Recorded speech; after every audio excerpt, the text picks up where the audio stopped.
Arsenal have agreed a fee for a striker, just not the one that we're all waiting for. We're going to talk Viktor Gyökeres. We're going to talk Young Wright. We're going to talk Ekitike a little bit too. You'll find out why as the show goes on. We're going to talk Mosquera and Madueke.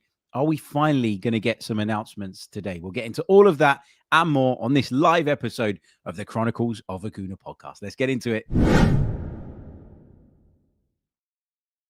Hey everybody, how are we doing? Welcome back to another live episode of the Chronicles of a Gooner podcast with me, your host, Harry Symeou. Thank you so much for being with me on this Friday morning. I realize that this is a podcast today that has the potential to go very quickly out of date. I think we're going to get an announcement a little bit later on today. I don't know for a fact, but I suspect that we are. I think it will be Noni Madueke. There's a lot of rumors on social media at the moment that he's going to be wearing the number 20 shirt. There's some pictures going around that may well have been leaked. Who knows? But it feels like this is one that we're going to hear the conclusion of very shortly. So bear that in mind when listening to this pod, okay? Because we're going to talk about Viktor Gyökeres as well. We're going to talk about why it sounds like that hasn't been done yet, and we're all sort of sitting here on tenterhooks waiting for it, desperate for it to be sort of confirmed that this is moving forward. Now, we heard yesterday, didn't we, that Arsenal were in the process of trying to iron out the final details, and that although the deal hadn't been completely struck and agreed at that point, Sporting have given Viktor Gyökeres permission to come over to London. We saw some pictures on social media that were said to be pictures of removal men working on Viktor Gyökeres' house in Portugal as he prepares to come over here. There's also reports coming out of Portugal from CNN Portugal specifically saying that Viktor Gyökeres is at his wit's end. He's fed up. He's had enough of Sporting Lisbon and their difficultness, if you like, in terms of this negotiation. So look, we'll see what's going to happen with that over the coming days. What I do want to do on today's episode is I want to chat about a couple of stories, and then I want to make the bulk of it a Q&A, because as I say, this has the potential to go out of date very quickly. So why waste an episode on stuff that could change in the next 45 minutes? Instead, let's focus on some of your questions, some of your thoughts. A couple of quick messages. First of all, sorry for again streaming slightly later today. It's the last day of school for the kids, and that meant a bit of a mess up in our schedule here as a family, which meant that I had to keep my little girl with me this morning, which also meant that I was unable to record a podcast because there's no way that she would sit there quietly for the best part of an hour and allow me to record a podcast. So that's why we're a little bit later than normal today. Also, there will be no Chronicles of a Gooner podcast tomorrow, Saturday.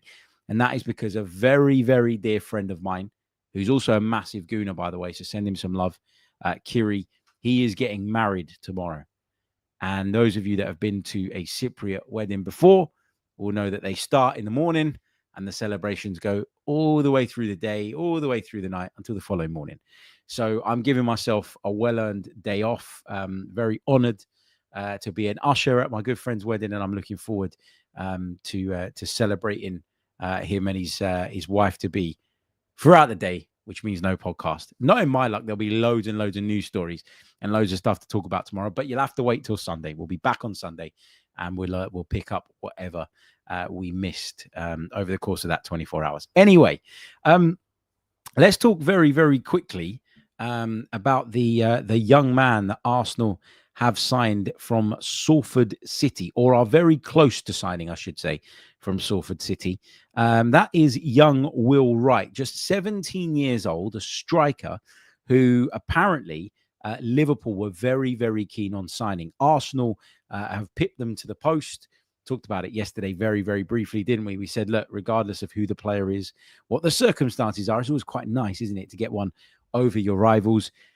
This is part of a bigger plan at Arsenal to strengthen the academy sides. And we heard, didn't we, a few months ago that going into the summer, there was going to be some budget given to Per Mertesacker and those that work alongside him in order to try and do exactly that. I think the academy is kind of a trick that Arsenal have missed a little bit in the past. Now, you might think that sounds crazy because there we are lining up in Champions League semi-finals with Miles Skelly playing at left back, with Bukayo Saka playing on the right wing, and with Ethan Nwaneri on the bench. You might take that statement as a wild one. You might think, well, what's he talking about? The academy's doing exactly what the academy is supposed to. But I feel like with the academy, we've only kind of nailed half of it.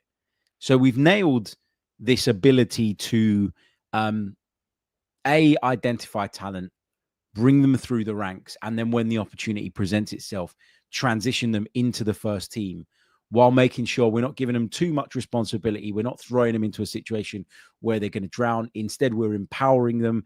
It's up to the individual as well to make the most of that, and to the individual to be able to cope. The ones that we've brought through recently have done that very, very well. There's more to come. Looks like Max Dowman is going to be a part of the first team setup at points in the coming season. So we've nailed that side of it. But in terms of the going out, getting players, bringing them into the academy, just adding the finishing touches to their development, and then being able to sell for a profit, I think that's where we're lacking. And I think a lot of other clubs have managed to do that very, very well, increasing their revenue streams, increasing their ability to go out and invest in their first team. Obviously, you want that pathway to exist from the academy through into the first team, and that's really, really important. You don't want to block those pathways, and you've got to be mindful of that, I think, when you're making some of your transfer decisions. But I think for Arsenal, I think there's still room for improvement in terms of the whole developing and selling side of things. So I think that's what Arsenal are looking to do here. Don't know much about Will Wright. Sounds like a decent goal scorer. I had a Salford City fan message me this morning to say that he was going to put together a piece on him, and would I share it? Absolutely. I haven't had the chance to respond to that message yet, but when that piece goes out, by all means, send it to me. I'll reply to that message, and I will for sure share it, and I'll for sure talk about it on the next episode of the podcast. So yeah, that's happening. Will Wright is joining Arsenal around about £200,000.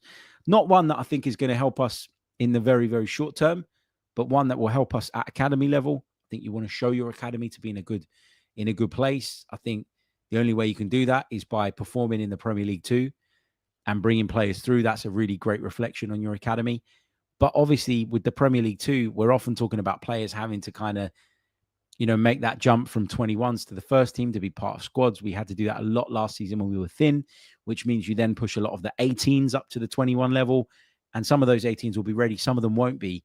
And that can impact on your performances. So development, first and foremost, is what it's all about. But if we can bring more players through, if we can sell for profit, if we can do all of those things, basically we need to maximize our academy is what I'm talking about. And that Will Wright signing for £200,000 sounds like a step towards doing that. If you sell him even for £1 million, in a year's time, 2 years' time, you've basically 5 times your money.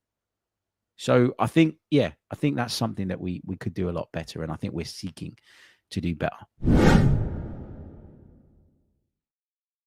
Just want to very, very quickly touch on the Women's European Championship quarter final last night, because there was a lot of Arsenal women's players involved that played big, big parts in that.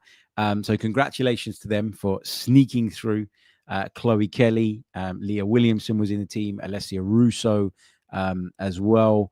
So, there was a lot of Arsenal representation. Michelle Adjiman as well, who obviously scored. Was it the first goal, the second goal? I think it was the second goal she scored that kind of drew the game level. It went to penalties. Let me just say, by the way, okay, that was probably the worst penalty shootout I've ever seen. The quality of the penalties was terrible. But England, in the end, managed to get through, and they go to the semi-final, where I think they'll face Italy. So really strong Arsenal influence in that team. Certainly something to keep an eye on as the weeks go by and that tournament draws towards its conclusion. Okay, let's talk Viktor Gyökeres, shall we? I know that's what you want to hear about. Viktor Gyökeres. Not quite an Arsenal player yet. I'm hoping that we get the here we go by the end of the day or over the course of the weekend, because this feels like it's been dragging and dragging and dragging and dragging. Look, I won't claim to know exactly what's going on behind the scenes. I won't claim to understand what the holdup is. I won't deny that there might even be a deal already in place. We just haven't heard about it yet. It's very, very difficult from our side of the fence to understand the ins and outs of this, but I can understand the frustration that people are feeling. I don't think there's any doubt about the fact that Viktor Gyökeres will become an Arsenal player, but you want it ratified, don't you? You want to get it over the line, and you want him to leave with the team and go on that preseason tour of Asia. I think it's really important that he gets the time to understand the Arsenal way, that he gets time to build bonds and relationships with his teammates. I think it's really, really important that he plays a part in this preseason tour, because I see him being a really integral part of the Arsenal side moving forward. I know we haven't, at the time of recording, had the Madueke announcement. We haven't had the Mosquera announcement, but I'm very confident that those two will be on the tour. So no real worries or concerns there. We're not hearing of any potential holdups with those deals. Whereas with Gyökeres, a couple of days ago, we were hearing talk about the add-ons and the structure of the add-ons and how realistic it was that those add-ons would be achieved, and Sporting was said to be pushing back. Look, I don't want to sound like a broken record, but I told you guys a little while ago that while we were all overly focused on the benefits for Arsenal, given that Viktor Gyökeres really wants to come, we probably overlooked the fact that Sporting could use this to their advantage as well. They've done exactly that. Fair play to them. They're trying to get as much out of this deal as they possibly can for a very, very important player to them. But let me tell you this, I don't ever want to hear of Arsenal negotiating with Sporting again. It's been horrible. It has been horrible. People saying that Gyökeres has to sign by a certain date to go on the tour. Now, I might be wrong on this, but I don't know that there is any restriction there. Why would there be? It's a pre-season tour. There's no real rules around it. There isn't any restrictions, I wouldn't imagine. It might be that Viktor Gyökeres has to fly over to Singapore and meet up with the rest of the group a couple of days later. But I don't know if there been any restrictions around his ability to play based on when he signs for Arsenal. I don't think you have to register players for preseason games. So I'm not concerned or worried about that. If somebody knows different, let me know. But that doesn't make sense to me. So I'm not too concerned about that. And listen, he will be on that preseason tour. He might be a couple of days behind everybody else, but I think he'll be there. And I don't think there's really that much to worry about. Mosquera announcement should come soon. Madueke could even come today from what we're reading, as I've touched on already. But there was one more player that I really wanted to talk about, and he's not Arsenal bound, but I think this is a really interesting conversation to have, given that this player had been quite strongly linked in the past with a move over to Arsenal, and that is Hugo Ekitike. Now, if you rewind a couple of days, there were meltdowns across the web from Arsenal fans who thought that Liverpool were going to get Alexander Isak. And that created a little bit of a discussion and probably a little bit of revisionism among the Arsenal fan base, where we were looking at it and going, well, if this guy was available, if there was any chance, any possibility of getting this guy through the door, we should have been exploring it. We should have exhausted, the kind of asking of questions, and we should have been absolutely 100% sure that couldn't be done before moving on to others. And then you hear that Liverpool have made this inquiry. Let's be clear. Liverpool have had their inquiry for Alexander Isak rejected. Straight out.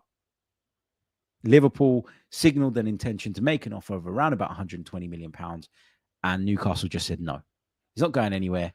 Alexander Isak's getting on with it. And he's going to be a Newcastle player, I'd imagine, going into the start of the new season, and hopefully for them beyond that. Because listen, if we can't have him, no one else can have him. That's how I see it.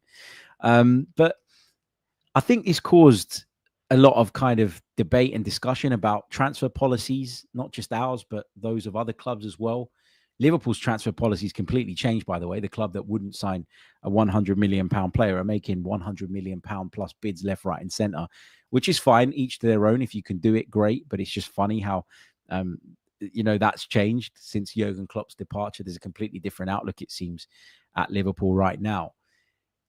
But obviously, Liverpool at the time, when speaking with Newcastle, it felt like they were exercising a bit of a power play, that they were flexing their muscles a little bit.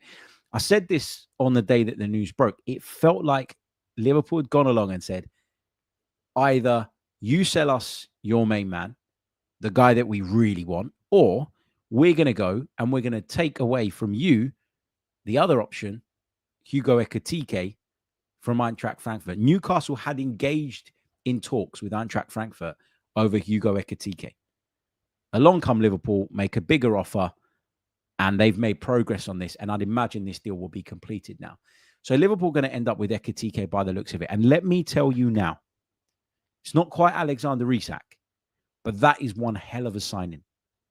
And if you go back to before last season ended, we did a podcast around strikers because it's been a clear need of ours for a long, long time. And I did this really lengthy statistical comparison of 4 players, I think it was: Benjamin Sesko, Ollie Watkins, Alexander Isak, and Hugo Ekitike.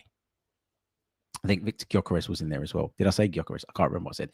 Anyway, Gyökeres, Isak, Watkins, Ekitike, Sesko. I think that was the 5. And I came to the conclusion that stylistically, the closest thing to Alexander Isak, who at the time we were holding up as the example, the dream, was Hugo Ekitike. He is a phenomenal talent. He's creative. He's tricky. He's intelligent. He's got an eye for goal. For me, Hugo Ekitike is one of the most exciting talents in European football. And if Liverpool get him, that's a big problem for everybody else, because I think he slots into that team brilliantly. Not only can he score goals, but he can facilitate. And if you've got the likes of Mo Salah and Cody Gakpo and some of the other players that Liverpool have in those attacking areas, I think that's going to work really, really well. I'm not saying that I would have gone for him over Viktor Gyökeres as Arsenal Football Club, because I think for Arsenal, it was about signing someone for the here and now. And I think Liverpool have goals in other areas of the team on a completely different level to us. So can probably allow for their centre forward to be a bit more of a facilitator and someone that's going to kind of grow into the role than we could. Mo Salah scores goals on an unprecedented level, way more than Bukayo Saka does. I know we love Bukayo Saka and he's fantastic and he brings other things to the team, but we don't have that level of output that Liverpool do from Salah, from any of our wide players. When you've got that output from the likes of Salah and some of their midfielders who contribute very, very well as well, then, as I say, there's probably an ability to look at the striker and look at it with a bit more of the kind of future in mind rather than the here and now and the present. I think Arsenal are doing the right thing for Arsenal, but that doesn't mean that I'm not worried about what Hugo Ekitike could do at Liverpool. And given that, for me, going into the summer, he was in second place in terms of the strikers that I would have gone for. It was Gyökeres, Ekitike, and then Sesko for me. We took Ekitike out of the equation in our conversations because it became very apparent that it was one of Gyökeres or Sesko for Arsenal. But I really rate the guy. And so although I'm happy with what we are seemingly close to doing, because at the time of recording we haven't done it, there is a part of me that looks at that and thinks, damn, man, like, this guy's got the ability and potential to develop into something great. And maybe, maybe we've missed the boat on this one, and maybe we're going to have to watch him from afar and feel that envy that no football fan ever really wants to feel. So I thought it was interesting to mention Ekitike because he was clearly linked with Arsenal. A lot of people felt he was a gamble. I never really understood why people were adamant that Ekitike was a massive risk and a massive gamble, but that Benjamin Sesko was absolutely the right fit. If anything, they're about on the same level in terms of the potential being maybe higher than what the present is. And I never really understood, I should say, the idea of Ekitike being a massive gamble, but Sesko being absolutely the right thing. Just didn't make sense to me. I would argue that Sesko is the bigger gamble than Ekitike. But hey, anyway, he's Liverpool bound. And Newcastle have had to turn their attentions to Yohan Wissa, by the looks of it, in order to try and strengthen their attack. They must be, they must be really, really frustrated, Newcastle United, because Liverpool have potentially rocked the boat and unsettled Alexander Isak a little bit, and then gone steaming in and taken away their primary striking target. And they're bringing him to Anfield. Newcastle must be furious. Benny says, Harry, didn't you say you wanted a win now striker and now you want a project striker? No. I want the win now striker. I'm pretty sure over the course of the last 5 minutes, I said repeatedly that Arsenal have done the right thing for Arsenal. But my personal liking of Hugo Ekitike means I'm obviously unhappy about him seemingly heading to a rival club, because I really think there's a player in there. And I would have put him above Sesko if it were me, but I wouldn't have put him above Gyökeres. And ultimately, we are moving for Viktor Gyökeres. So, yeah. Jasper says the Arsenal Pulse on Twitter says that Gyökeres' contract has been signed. How reliable is this source? Honestly, mate, I couldn't tell you. I don't want to shit on someone's credibility. Equally, I don't want to tell you they're hugely credible when I don't know. I've decided that my new rule for this season is I'm staying in my lane. I'm giving my opinions. I'm giving my views on the football club, and I'm not getting into back and forwards with people online and stuff. I know that's not what you're trying to do. I know you're just asking me if I think it's reliable. Honestly, the answer to that is I don't know. I don't know. We'll see. Okay, shall we take your questions for the remainder of the show? I think we should. I think we'll turn this into a Q&A for what remains of this episode of the Chronicles of a Gooner podcast. So we're going to take a really, really short break. And when we come back, it's full focus on the chat box. You're listening to the Chronicles of a Gooner. Like and subscribe. That's right. Like and subscribe. There's nearly 1,000 of you with us live on YouTube right now, which is pretty incredible, given that we're streaming an hour later than originally planned. So thank you for all your patience. If you're listening on audio, you'll be receiving this podcast in your inbox an hour later. Apologies again for that. But if you could leave me a review or a like or subscribe if you're with us on YouTube, I'd be super, super grateful for that. We've only got 170 odd likes on the board on YouTube. And given there's about 1,000 of you watching, come on, let's get that up to at least 500. That should be easy and light work. Just a quick reminder, we have got a new Patreon video out, which is a video looking at Christian Mosquera in some detail. I really enjoyed doing that one, and I'm really impressed by the player. I'm really excited, by the way, about what he's going to bring to the Arsenal. So go and check that out. The link is in the description below. As is the rule, when a player signs, officially, that is, we will unlock those scouting videos for 24 hours so that you guys can get an understanding and an idea of what we're doing on Patreon. And that will hopefully encourage those of you that are maybe on the fence to come along and join the Patreon family. You also get access to all our podcast episodes ad-free, as well as being part of the community. We've got a chat on the Patreon app and all the rest of it. So check it out. Really, really appreciate your love and support. Just a quick reminder as well, like, subscribe, and all the rest of it. Right, let's do your question. Okay, let's work through the chat box. St. Francis with a nice, easy ones at the start. What does ITK stand for? It stands for in the know. So if you're ITK, you're supposedly in the know. You know more than the average Arsenal fan does. There's a lot of real ITKs out there because they have various connections. There's also a lot of fake ones as well. So just be careful of that term. What else have we got? Bill McClintock says, if we sign Eze, won't we see a much improved Martinelli and Trossard so that we can really strengthen our goal scoring? Yeah, I think that whatever way you look at it, because I had a conversation with Andrew from Arsblog, and I was on his podcast bright and early this morning. That should be out later today. Go and check it out. But we had a conversation about where Eberechi Eze would kind of fit if Arsenal were to move for him and if Arsenal were to sign him. And my opinion was, it doesn't matter. Like, I don't think we should obsess about that. I think we will find ways of getting him in and ways of utilizing him and seeing him fulfill his potential.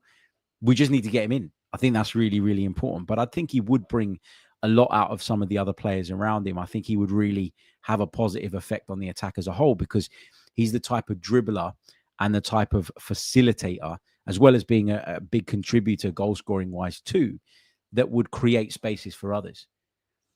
Go back to when we first signed Gabby Jesus, right? Do you remember the start of that season? Jesus and Zinchenko come into the team, and Arsenal go in terms of leveling up. And I remember at the time having a discussion with my dad, right? I remember having a discussion with my dad because we'd kind of moved on from Lacazette, Aubameyang, and now Gabi Jesus was the centre forward. And we were sitting there one day and we were talking and we were looking at Jesus's goal scoring numbers in sort of his career prior to joining Arsenal. And we were like, you know, he's a good signing and I really, really like him. And obviously he's got that experience of winning and doing things under the great Pep Guardiola. And he's going to be on the same wavelength as Mikel Arteta in a lot of ways as a result of his history. And we kept saying, but his goal scoring numbers, they don't feel like they're going to get close to Pierre-Emerick Aubameyang's. And then we watched him play. We watched him play in red and white. We watched him play in an Arsenal shirt. And I think the two games at the start of the season, one of them was Crystal Palace, wasn't it? Away. I think that was our opener. I think it was on a Friday night. I think we were wearing that pink kit. And then we played Leicester City at home, where he was just electric. And 2 games in, it was clear what Gabi Jesus brought to the table. And it was clear that he was going to be a real big factor for us in that season. And that was really going to see us level up. Now, obviously, we went on to have that stupid World Cup in the middle of the season. He went on to pick up a horrible injury. And since then, we've not really seen the best of Gabi Jesus. But what was clear and evident to me was that here was a guy that could dribble, that could cause chaos via his dribbling ability, that could attract players in. That was like a honey trap, basically, for defenders, because he'd dribble in towards the penalty area, or he'd drift out to the left-hand side and pick up the ball, and he'd start dribbling in towards the penalty spot. And because of the quality, because of his ability to jink in and out of challenges, people would literally step out of their positions in a desperate attempt to take him out. And it'll be like, well, one centre-half goes, and then he skips past him. And then the other one comes over, and he skips past him. And then the fullback has to come over. And now the DM has to come over. And basically, everybody was just desperate to stop Gabi Jesus dribbling, because you knew he could do it. You knew he could take on people. You knew he could get into those positions. He had a decent goal-scoring season himself that year. But the big takeaway was how much that improved and facilitated the likes of Saka, Odegaard, and Martinelli, who all got 15 goals each in the league that season. Getting an Eze would enable those players again. Getting an Eze and the fact that he would attract so much of the attention will create the room for your Sakas, your Martinellis, your Trossards, your Gyökereses, your Odegaards, your Rices making runs into the box, your Marinos if he plays. I think getting someone like Eze is really, really important. I think Madueke can do a bit of that as well. In my opinion, not to the level of Eberechi Eze, which is why I'm desperate to see us going and do that bit of business. But I think that type of player is something that we desperately, desperately need. So I'm all for this signing, and I think it would bring the best out of those around him. Lots of you asking me where the here we go is for Viktor Gyökeres. That's a common question coming up in the live chat. I'm not going to say I know because, you know, I might say it's not coming until tomorrow, and then it drops 15 minutes after we end this stream. I wouldn't be surprised if we hear something about someone at midday. That's what I'm going to say. But let's see. Big hello to Let's Make It, who says, hi, Gooners. New to the channel. Love it. Thank you very, very, very much for joining the Chronicles of a Gooner family, mate. Great to have you. Really appreciate you being here. George says, swap Celiba for Isak, yes or no? Oh, what a question that is. No, I wouldn't. I really like William Celiba. I think he's on his way to becoming one of the best centre-halves in world football. And as much as I'd love Alexander Isak, I wouldn't give him up to achieve that. What else have we got? Android Mafia says, signing Zubi Gyökeres and having seemingly declined any interest in Martinelli, I wonder, will we move forward towards becoming a transitional team, or at least transition effective? I think to be more transition effective has got to be a goal and an aim for this Arsenal team, because I don't think we've been as good at that as we could be. And signing Zubi, who can pick up passes from deep, will help. Gyökeres is a striker that can really kind of thrive in that sort of game because of his running power and ability to peel off into the channels or play on the shoulder. And obviously Martinelli's effective in that sense as well. So yeah, you're right. That could be a sign that we're looking to. I don't think we're going to become a transition first team, because I think being one of the bigger teams, we're often going to face low blocks, meaning that your transitional game isn't something that you're going to be able to exercise in the right way or as often as you'd like. But I think we do need to become more transition effective. Yes, for sure. Let's keep scrolling through. What have we got? Wesbird says, I'm still slightly concerned that we might not have enough, even with the acquisition of Eze, when you compare what Liverpool might still do. What's your thoughts? I don't know. I think for me, in this analysis, and I talked about this on the pod that we did yesterday, we did something a little bit different yesterday. We kind of took stock of the squad. If you haven't listened to it, go back and check it out. I think we're almost overlooking or ignoring the fact that in theory, a lot of our players that maybe underperformed last year should be better again. We're overlooking the fact that someone like Nwaneri is only going to get better. We're overlooking the fact that Marino should be better in theory, with it being his second season. That Zubimendi could give us something different from the midfield, that we're going to have a proper number 9, as well as still having Havertz and Saka and Martinelli and Trossard and all the rest of it. I think I understand the worry. I do. But I don't think we really need to stress about what Liverpool are doing at this stage. Like, obviously, you look at what they're doing and you think that's really good business. And as I mentioned, if they get Ekitike, I think that works out really, really well for them. But I think we just got to focus on improving ourselves. I don't think you can afford almost to be distracted by what's going on elsewhere. Massive thank you to Anonymous Ant for your very, very kind super chat donation to the channel. He says, will Arteta be under pressure to win something? Well, yes, of course. I think Arsenal as a football club are under pressure to win something. And by default, that means the manager is. I'm not someone to make sweeping statements. Like, I'm not someone to sit here and say, if he doesn't do X, he needs to be sacked. I'm equally not someone that says, well, if he wins a bit of silverware, he should absolutely stay. Because if we fall a mile off in the Premier League, if we struggle in the Champions League, but we win a Carabao Cup, that's not going to be enough for me. And I know I sound like I'm being a little bit perhaps overly demanding in saying that, but the context of the season can only be judged, the season can only be judged and analysed with the full context, and you can't possibly have the context before the season starts. So that's where I'm kind of at on that. But yeah, there is pressure. Of course there is. The Pundit 99 says, what's your take on Gabriel Heinze so far? I like his body language on the training field. Obviously, I don't know much about Gabriel Heinze. The coach did a little bit of reading, a little bit of digging when that was first brought to light that he'd be joining Arsenal. We know he's a great friend of Mikel's. Clearly got a bit of this about him. Gives a bit of chat, doesn't he? Very loud, very vocal, very passionate. Sometimes I don't think it's a bad thing to have someone come in and just rumble a few feathers and essentially just freshen up the messaging a little bit. So, it's very difficult to draw a conclusion around him at the moment. We don't know what exactly he's going to be responsible for. But yeah, let's see how it goes with him. I think he's an interesting character, isn't he? And someone we're probably going to get lots of entertainment out of. But as a coach, very, very difficult to judge him from the kind of external position from which we're viewing it. Just scrolling down, trying to pick out a couple more.